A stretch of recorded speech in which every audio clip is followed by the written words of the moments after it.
बच्चों लोग, तो चलिए आज की इस क्लास में हम बड़े घर की बेटी के तीसरे दृश्य और चौथा जो दृश्य है क्लाइमैक्स, उसको लेकर आज बातें करेंगे। इस दृश्य में जब शनिवार के दिन श्रीकंठ घर आया तो तब लाल बिहारी बृहस्पतिवार के दिन जो कुछ भी घटना घटी थी ना भाभी के साथ घी को लेकर उसे बताता है और ये भी बोलता है कि भाभी को कहो भैया कि मुंह संभाल कर बातें करे और अपने मायके के सामने हम लोगों को वो कुछ समझती नहीं है। और छोटे बेटे के हाँ में हाँ मिलाते हुए बेनी माधव सिंह ने भी कहा कि हाँ बेटा, औरतों को इतने सिर पर चढ़ाकर बिठाना अच्छी बात नहीं है। तो सब बातें सुनकर श्रीकंठ जब कमरे में आ गए तो कमरे में आनंदी सहमी हुई बैठी थी। तो जब पति अंदर आ गए तो उसने पूछा कि सब खैरियत तो है, चित्त तो प्रसन्न है आपका। तो श्रीकंठ ने कहा मेरा तो मन बहुत ही प्रसन्न है, लेकिन तुमने आजकल यह घर में क्या उपद्रव मचा कर रखा है, ऐसे पूछते हैं। घर में उपद्रव मचा के रखना यानी कि हंगामा मचाना। ओके, तो आनंदी बोलती है कि देखिए बृहस्पतिवार के दिन आपके भाई ने चिड़िया लाकर दे दिया और कह दिया कि व्यंजन बनाओ। तो हांडी में पाव भर की जो घी है उसको पूरा का पूरा ना मैंने मांस में डाल दिया। जब दाल में घी नहीं था तो इस छोटी सी बात को लेकर उन्होंने बतंगड़ बना दिया और इतना ही नहीं मेरे मायके के लिए उन्होंने बहुत ही भला बुरा कहा। तो तब आकर इतना ही सहन कर सकती थी मैं, लेकिन उन्होंने क्या किया, खड़ाऊ लेकर मुझे फेंक दिया। खैरियत से मेरी हाथ की उंगलियां ना बीच में अगर मैं लाती नहीं तो मेरा सिर फट जाता। तो ऐसा किया आपने, आपके भाई ने। तो आप मैं जो कुछ भी बोल रही हूँ वो सच है या झूठ, आप अपने भाई से ही पूछ लीजिएगा। तो कहकर मामूली औरतों के जैसे वो रोने लग गई। आप लोगों को पता ही है बच्चों, अगर जब औरत रोने लग जाती है तो उसके आंखों के आंसू जो है दिया के जलाने की जो तेल है तो वैसे ही इस्तेमाल होती है। ठीक, तो आनंदी के बात सुनकर श्रीकंठ को बहुत ही गुस्सा आया अपने भाई पर। तो वो जाकर अपने पिता से बोलने लग गए कि मैं अब लाल बिहारी को अपना भाई नहीं मानता। हाँ, मेरे बेमौजूदगी में मेरे पत्नी के साथ ऐसा व्यवहार उसने किया है, अभद्र व्यवहार उसने किया है। बुरा व्यवहार इज कॉल्ड अभद्र व्यवहार। Okay, misbehave. तो मैं यहाँ पर अगर मुझे रखना है इस घर में, मैं अगर आपको प्यारा लगता हूँ तो आप मुझे रख लीजिएगा, या फिर आपका लाडला आपको प्यारा लग रहा है तो मुझे विदा कीजिएगा। मैं अपनी गृहस्थी अलग बसा लूंगा। लेकिन बेनी माधव सिंह हरगिज ये नहीं चाहते थे कि उनकी परिवार जो है वो बिखर जाए। तो उन्होंने श्रीकंठ को समझाने का प्रयास किया। तो उन्होंने कहा कि बुद्धिमान लोग मूर्खों के बातों को सुनते नहीं हैं। तुम तो बुद्धिमान हो और अपने छोटे भाई को ना नादान समझकर उसे माफ कर देना। लेकिन पिता के इतने कहने पर भी श्रीकंठ सिंह मानते नहीं हैं। तो वो मेरा निर्धार जो है, मेरा निर्णय अटल है, तो सोच लीजिएगा। तो इतने ही बातें हो गए। जब भैया ये सब बातें कह रहे थे चुपचाप लाल बिहारी सुनकर रो रहा था। तो वो आकर क्या करता है, अपने भैया और भाभी से माफी मांगता है और बोलता है भैया हरगिज ये नहीं कहना कि मैं तुम्हारा मुंह नहीं देखूंगा। हाँ, तो अगर मेरे मुंह देखने नहीं चाहते, जब तक मुझे माफ नहीं करोगे मैं घर में मेरे कदम नहीं रखूंगा। तो कहकर वो घर छोड़कर जाने के लिए तैयार हो जाता है। तो तब बड़ी घर की बेटी आनंदी क्या करती है, बिगड़ता हुआ काम बना लेती है। तो वो आकर अपने देवर के हाथ पकड़कर बोलती है कि कहाँ जाओगे। तो तब लाल बिहारी ने कहा कि जहाँ कोई मेरा चेहरा न देखे वहां पर। तो तब आनंदी ने कहा कि श्रीकंठ से देखो लल्ला जा रहा है, उसे माफ कर दीजिएगा, नहीं तो ना गांव वालों के सामने ना यहाँ जो है अच्छी नहीं रहेगी बात, वे लोग हम पर हंसेंगे। तो तब आनंदी ने अपने देवर से कहा कि तुम्हारे प्रति मेरे मन में कुछ मैल नहीं है, मैंने तो माफ कर दिया है। तो तब पत्नी ही खुद देवर को माफ कर दिया है। तो श्रीकंठ भी आकर गुस्से को ठंडा करके लाल बिहारी को माफ कर देते हैं। तो अंत में दोनों राम लक्ष्मण जो है गले मिलकर फूट फूट के जब रो रहे थे, तब बेनी माधव सिंह जो बाहर गए थे अंदर आते हुए इस दृश्य को देखकर बहुत ही खुश हो जाते हैं।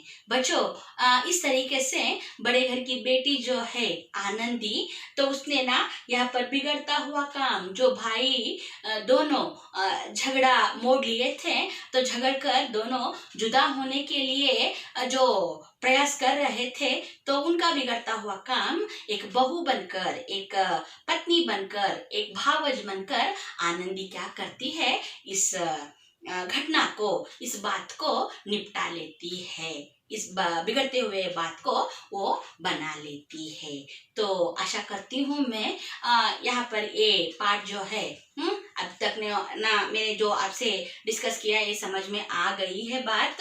तो चलिए हम आगे बढ़ते हैं इस पाठ के प्रश्नोत्तरों के तरफ। तो चलिए अब हम डिस्कस करेंगे एक शब्द या वाक्यांश में उत्तर देने के सवाल जवाबों को लेकर। पहला सवाल कुछ इस तरीके से है, ठाकुर साहब के कितने बेटे थे? तो जवाब है 2 बेटे। तो यहाँ पर आप देख लीजिएगा, अगर सभी सवालों के जवाब एक ही शब्द में लिख रहे हैं तो सभी के सभी एक शब्द में, या फिर पूरे एक वाक्य में लिख रहे हैं तो पूरे एक वाक्य में। लेकिन यहाँ पर दिल खुश होकर मिलने वाले अंक जो है वो एक ही रहेगा, हाँ, न कि 2। ठीक, कीप इन योर माइंड।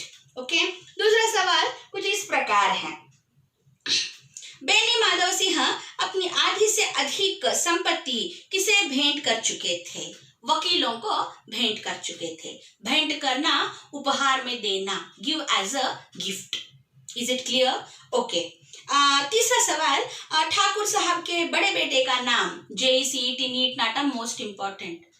तो ये मत सोचिए मैं बोली हूँ JECET, क्या लैंग्वेजेस में JECET नीट नाटा रहते हैं, इसका मतलब है रिपीटेडली आस्क्ड। अगर मैं ऐसे शब्दों को आपके सामने उपयुक्त करूं या प्रयोग करूं तो ये बातें जो हैं आपके दिमाग में हमेशा के लिए बस जाएंगे, और ये जवाब जो है इस सवाल का वो भी दिमाग में रह जाएगा। तो इसीलिए मेरा मकसद है ऐसे कहने का, JECET नीट नाटा। तो डोंट थिंक दैट लैंग्वेज वाले हैविंग JECET नीट नाटा। मेरा मतलब है repeatedly asked important question. Is it clear? Okay. तो चलिए, ठाकुर साहब के बड़े बेटे का नाम था श्रीकंठ सिंह, और अगला सवाल जो है, श्रीकंठ कब घर आया करते थे? हर शनिवार को। ओके। आनंदी के पिता का नाम लिखिएगा, भूप सिंह। थाली उठाकर किसने पलट दी? लाल बिहारी ने। ओके। अगला सवाल, गौरीपुर गांव के जमींदार कौन थे? बेनी माधव सिंह। किसकी आंखें लाल हो गई? श्रीकंठ की आंखें लाल हो गई। अगला सवाल, बिगड़ता हुआ काम कौन बना लेती है? बड़े घर की बेटी। तो आखिर में ना बड़े घर की बेटी, इस कहानी के लेखक मुंशी प्रेमचंद। तो अब आगे बढ़ते हैं दीर्घ प्रश्नों को, और एक उदाहरण उत्तर किस तरीके से लिखना है मैं बताती हूँ। बच्चों, दीर्घ प्रश्न जो है उनका जो अंक है 3 अंकों के। Each question carries 3 marks. दीर्घ प्रश्न, लेंदी आंसर्स।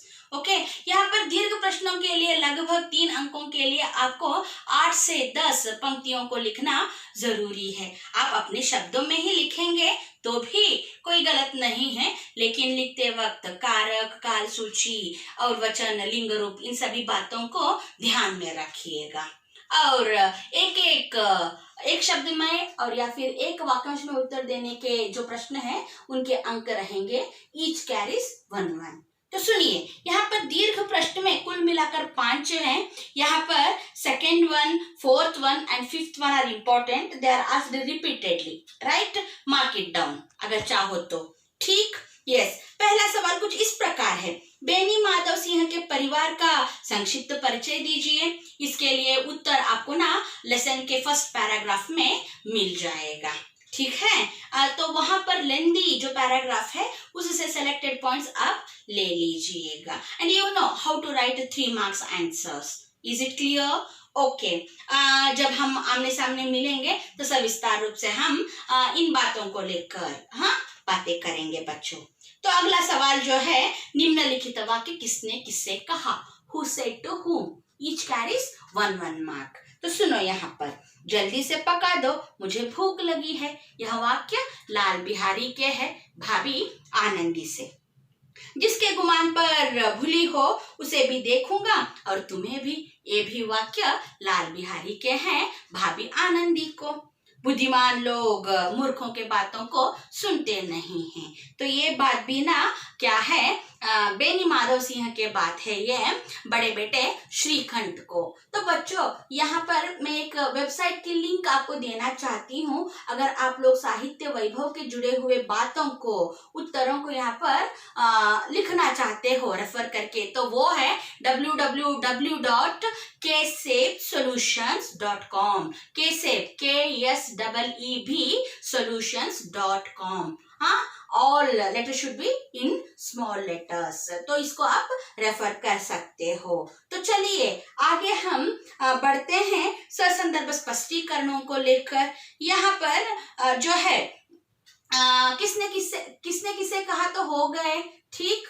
और आगे हम बढ़ रहे हैं ससंदर्भ स्पष्टीकरण 3 अंकों के लिए रेफरेंस टू कॉन्टेस्ट। यहाँ कुल मिलाकर 5 हैं, उनमें second one, fourth one and fifth one are important. Mark it them and you all know how to write ससंदर्भ स्पष्टीकरण। अगर उसके लिए आप उदाहरण देखना चाहते हो तो you refer that website solutions. वहां पर सविस्तार रूप से सब कुछ आपको दे दिया गया है ksebsolutions.com में, ठीक है। अब हम बातें करेंगे व्याकरण के जुड़े हुए सवालों को लेकर। यहाँ पर ना वाक्य शुद्धिकरण के 4 वाक्य दिए गए हैं। अब पहला एक उदाहरण मैं आपको दे दूंगी, बाकी का आप कर लो। सुनिए, उनकी पितामह किसी समय बड़े धन धान्य संपन्न थे। उनकी नहीं आएगा यहाँ पर, उनके। Is it clear? ओके। तो इनको ना कर लीजिएगा यहाँ पर वाक्य शुद्धिकरण के वाक्य। एंड देन कोष्टक से रिक्त स्थानों को भरना। ये तो ना आपके लिए दाएं हाथ का नहीं बाएं हाथ का खेल है, लेफ्ट हैंड का, राइट। कोष्टक में कुछ शब्द दिए गए रहते हैं, सही शब्द किस रिक्त स्थान में भरना है। तो आपको तो फिल इन द ब्लैंक्स बहुत आसानी से आते हैं। You can do it, no. So let me give you as a task. इसको ना टास्क ले लीजिए, आप इसको ना HW के फॉर्म में कर लीजिएगा। This is a homework from your Hindi madam. Is it clear?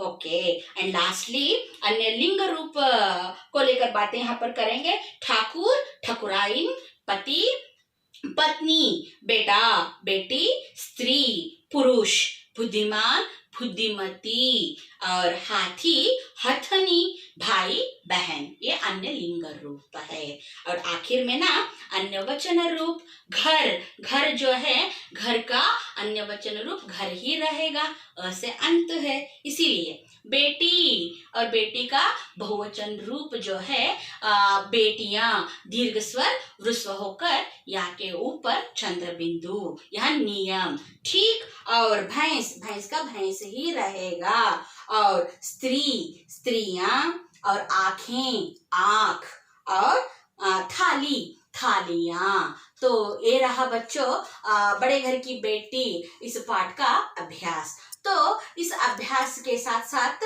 मैं असाइनमेंट एंड नोट्स भी भेज रही हूँ। तो अगले मुलाकात में और कुछ विषयों को लेकर मेरी मुलाकात आपसे होगी। तब तक के लिए मैं आपसे आज्ञा लेना चाहती हूँ। धन्यवाद।